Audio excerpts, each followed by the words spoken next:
Thank you to LG for sponsoring a portion of this video. Every year I feel like marketing pulls me apart. It's like a struggle between my rational and my emotional side to upgrade a phone. And these companies do an incredible job at the marketing. Their phones are getting more expensive. They want us to spend $700, $800, $1,500 on a spec'd out phone. And chances are the phone that you're upgrading from is still probably fine. So I'm trying to deprogram myself a little bit, separate from that marketing and actually look kind of quasi-scientifically about when you should actually upgrade your phone. Taking all emotion out of the equation. First thing that you generally hear someone, or maybe it's you, complain about their phone that think about upgrading. And it's usually battery. That's usually the giant thing that people want to change and want to upgrade. You hear things like, this thing only lasts me half a day, I gotta charge it all the time, it gets super warm, and the thought process is maybe if I get a new phone, it will fix that. And I hear these things all the time, and it happens to me, especially with my iPhone 14 Pro Max, kind of jumps out. That thing was not good in the battery life department. I had crazy battery degradation that was quantified. I was below 70% of battery health after 8 to 10 months. It wasn't a good phone experience, and that kind of forced me to want to upgrade. So I went back and looked at some of Apple, for example, their support documents. How should these batteries age? So for those 14 models, Apple says that they should keep 80% of battery health at 500 cycles, and the 15 model should retain about 80% at 1,000 cycles. So batteries are getting better, but if you are having battery issues before you run to go upgrade a new phone, check your battery health. If it's nearing 80% or below, you might think, buy a new phone. It's kind of what they want you to do. If you ever stop to think about why upgrading your phone brings back that great day one battery life, it's no shock here, it's because it's brand new. What if you could just fix the battery? Right? What if you could keep the rest of your phone? You can, and I think it's something a lot of people think about, but you can change out your old battery in your phone and bring it back to that all-day battery life, that day one battery life that we're used to. This is probably the most cost-effective way to keep your phone lasting longer without needing to upgrade. And obviously, if you have an iPhone, you can do this through Apple with Apple Care. They'll replace it for you directly, but the cost is going to vary on the phone, but certainly it's less than buying an all-new phone. Another big area I see people talking about all the time with their phones is speed. Phone feels slow, it's sluggish, it's not as fast as it used to be. Apps take forever to load, it takes forever to boot up, all those reasons. But there can be a lot of actual reasons why that's happening. First, it's actually directly related to battery, which I just talked about. But this is where we get kind of tinfoil hatty. We've all heard the conspiracy theory that companies like Apple purposely slow down your phone so you're forced to buy a new one. Turns out, that was not much of a conspiracy at all. Apple actually does, or depending on who you want to believe, did this. And according to them, they were doing you a favor. They wanted to prioritize battery life over performance. So as the phone gets older and battery life gets worse, Apple will throttle down your phone to make it slower. And this case means you'll get better battery life. So Apple, in their infinite wisdom, will say, we'll throttle your performance so your phone will be slower, but your battery is going to be better, making you probably want to go upgrade your phone. It all comes back into the circle to battery solving a lot of these problems here.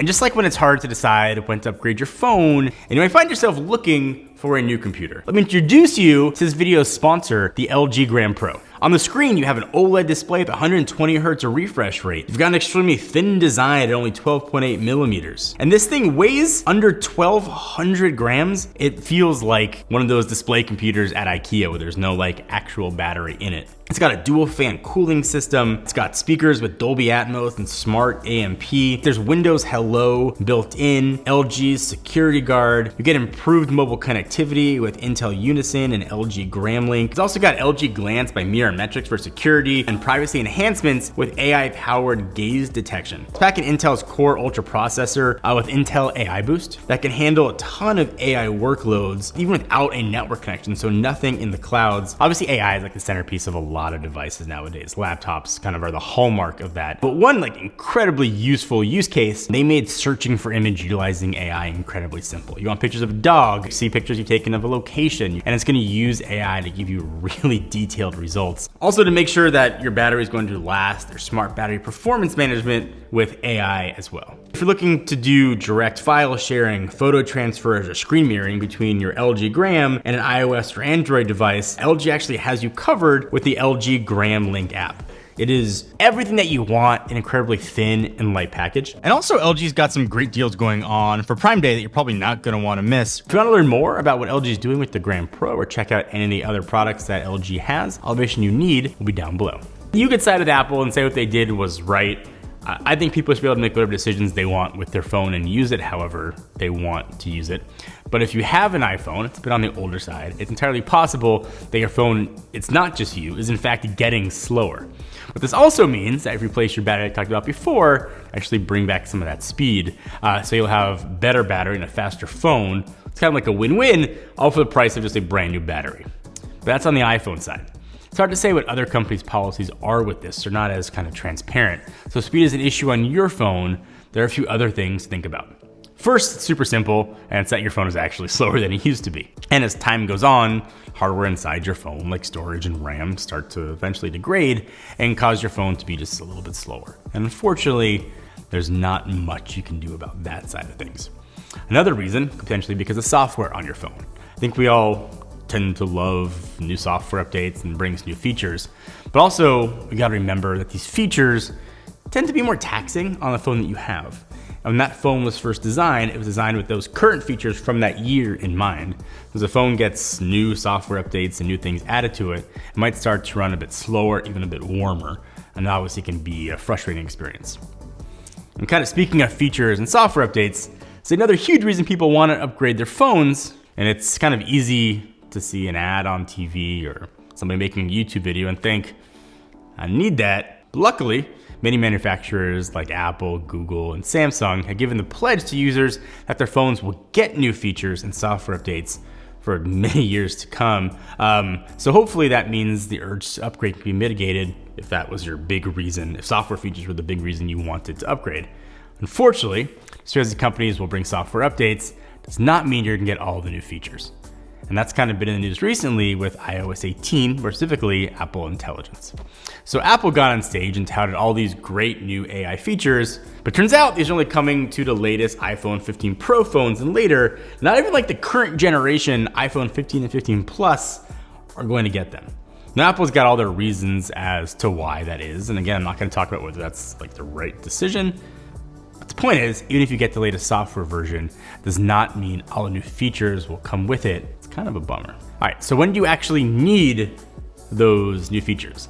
Well, it comes down to which features you're looking for. If it's speed, then depending on your phone, it might not be sort of big a difference as you would expect. So for example, iPhone 15 Pro with the A17 chip inside is only 10% faster than the 14 with the A16 inside. Yep, that's faster on paper, but it's very hard to notice the difference in day-to-day use. And again, that's still a very personal decision, but like, what about other features of phones? I think that comes down, again, to preference. One example I can give is with the iPhone and the ultra-wide angle camera. So I've been a pretty big advocate of telephoto camera. I've got kids who play sports. I love to run around, use a telephoto to kind of zoom in and get as much useful photos as I can. So when Apple brought the ultra-wide camera, I wasn't as excited for that on a new phone, so I didn't think it's a feature I would use that much. And if I didn't review tech for a living, it was hard to say I would upgrade. But when Apple released the iPhone 13 Pro with ProMotion display, that was a hardware feature that I felt was worth it because I love me some high quality screens. That was something I had been waiting for years. So all that's to say, it depends on what feature and what hardware you're looking for in your phone. Just because a new phone has new hardware, has new features, does not mean you necessarily need those features or even use them. And so with all of that, should you upgrade your phone? I think the best way to know when's the right time is kind of when multiple issues arise. If your battery life sucks, your phone is slow, you don't have the latest features, it's probably a good sign that it's time to upgrade. And for my iPhone users, if your iPhone has a home button, it's time to upgrade. But like I mentioned earlier, if you're just having like one singular issue, I think it's important to check and see if it can be fixed, or if you really need to spend the money on a new phone. But the most important thing to remember is that as long as you're aware of what goes into your phone, then you could make an informed decision about what's right for you when you want to spend your money and upgrade. I think that's what's important. I don't want people to fall in the trap that we've all succumbed to and spend more money on a new phone when you don't need to. And something I'm gonna try to remember and try to remind friends and family who always ask me, what phone should I get? Instead of recommending a phone, I think I'm gonna start asking what they're looking for in a new phone. What features is their phone missing? Are they having problems with their existing phone? And see if maybe just a simple battery fix could alleviate a lot of their problems.